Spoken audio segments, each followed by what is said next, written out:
Արդյունքում առաջին կուրսի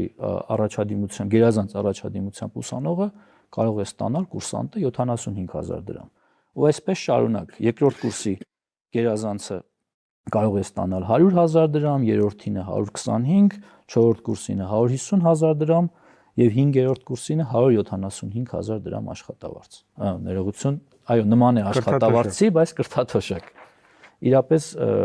գումարի չափը այնքան է, որ սա կարելի է նույնիսկ դիտարկել որպես կուրսանտի համար աշխատավարձ։ Ինչ վերաբերում է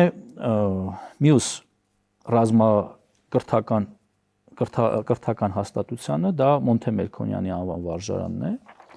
Սրա մասով մենք համագործակցել ենք ԿԳՄՍ նախարարության հետ։ Այստեղ նույնպես ունենք էական փոփոխություններ, մասնավորապես կրթաթոշակի մասով, մինչև 18 թվականը կրթաթոշակ Մոնթե Մելքոնյանում չեն ստացել։ Իսկ հիմա